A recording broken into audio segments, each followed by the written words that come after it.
اللہ تبارک و تعالیٰ اس رمضان کی برکات سے ہم سب کو اپنے فضل و کرم سے مستفید فرمائے۔ اس لیے خیال آیا کہ رمضان المبارک کے استقبال یا تیاری سے متعلق کچھ گزارشات اپنی تذکیر کے لیے پیش کر دی جائیں کہ اللہ تبارک و تعالیٰ اس مقدس مہینے کی صحیح قدر پہچاننے کی توفیق عطا فرمائے۔ ہمارے ہاں کچھ ایسی ریت پڑ گئی ہے کہ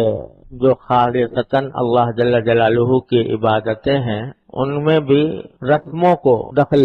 دے دیا گیا ہے اور بہت سی رسمی کارروائیاں ان عبادتوں کے نام پر شروع کر دی جاتی ہیں جن سے اس کی اصل روح جو ہے وہ مفقود ہو جاتی ہے۔ تو ہمارے عالم اسلام میں رمضان المبارک آنے سے پہلے کچھ مجلسیں منعقد ہوتی ہیں استقبال رمضان کے عنوان سے، اور اس میں جلسہ ہو جاتا ہے، کچھ نظمیں وغیرہ پڑھ لی جاتی ہیں، کچھ کھانا پینا ہو جاتا ہے، کچھ عشرانہ عشائیہ ہو جاتا ہے، اور اس کا نام استقبال رمضان رکھ دیا جاتا ہے۔ سب سے پہلے میں نے استقبال رمضان کی مجلس جو ہے وہ مصر میں دیکھی تھی کہ مصر میں ایک بہت بڑا مجمع اسی نام سے منعقد ہوا تھا، جلسہ ہوا، تقریریں ہوئی، نظمیں وغیرہ پڑھی گئی اور کھانا پینا ہو گیا۔ اس کے بعد یہ عالم اسلام کے دوسرے حصوں میں بھی اس کی صدا سنائی دی جاتی ہے۔ تو ہے تو بڑی اچھی بات اور بڑا قابل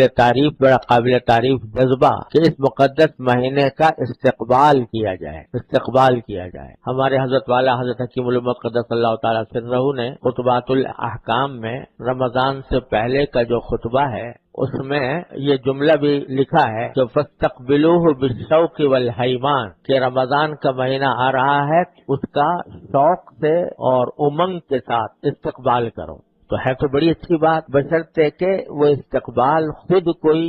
رسم نہ بن جائے کہ کھایا پیا اٹھ کے چلے گئے۔ اور جیسے ہمارے واجد رحمۃ اللہ علیہ فرمایا کرتے تھے کہ شب قدر جو ہے لیلۃ القدر وہ تھی تو اس کام کے لیے کہ اس رات میں بندہ اپنے اللہ جل جلالہ سے تعلق قائم کرے اور اللہ تبارک و تعالی سے رجوع ہو، اور جتنا ہو سکے گوشہ تنہائی میں اس طرح اللہ تبارک و تعالی کی طرف رجوع کرے کہ وہ ہو اور اس کا اللہ ہو۔ اصل تو لیلۃ القدر اس کام کے لیے تھی۔ جب اس کو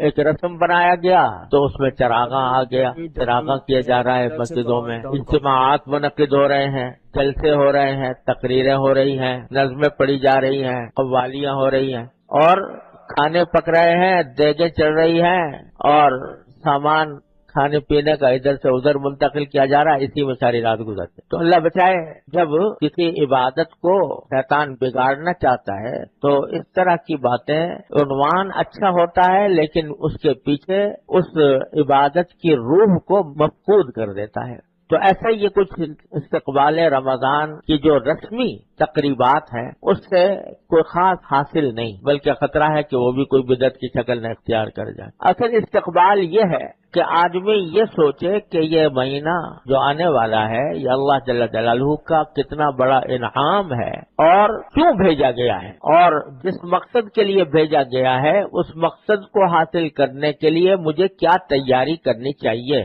ابھی سے۔ وہ تیاری اور اس کی قدردانی اور پہلے سے اس کے لیے اپنے ذہن کو، اپنے نظام عمل کو تیار کرنا، یہ ہے حقیقت میں استقبال، جس کو فرمایا حضرت والا نے خطبۃ الاحکام میں کہ فاستقبلوہ بالشوق والحیمان، کہ ذوق و شوق کے ساتھ، امنگ کے ساتھ اس کا استقبال کرو۔ ایسا استقبال کہ نبی کریم سرور عالم صلی اللہ علیہ وسلم 2 مہینے پہلے رجب کا چاند دیکھ کر فرما رہے ہیں کہ اللہم بارک لنا فی رجب و شعبان و بلغنا رمضان۔ پہلے سے اشتیاق ہے، پہلے سے انتظار ہے، اور اشتیاق کے عالم میں یہ دعا فرما رہے ہیں کہ یا اللہ ہماری عمر اتنی کر دیجئے کہ ہم رمضان تک پہنچ جائیں، رمضان کی ساعتیں ہمیں نصیب ہو جائیں۔ یہ ہے استقبال۔ تو اس کے لیے ضروری ہے کہ ذرا سا رمضان المبارک کی جو حقیقت ہے اس پر نظر ڈال کر اس کے مطابق اپنے آپ کو تیار کرنے کی فکر کی جائے۔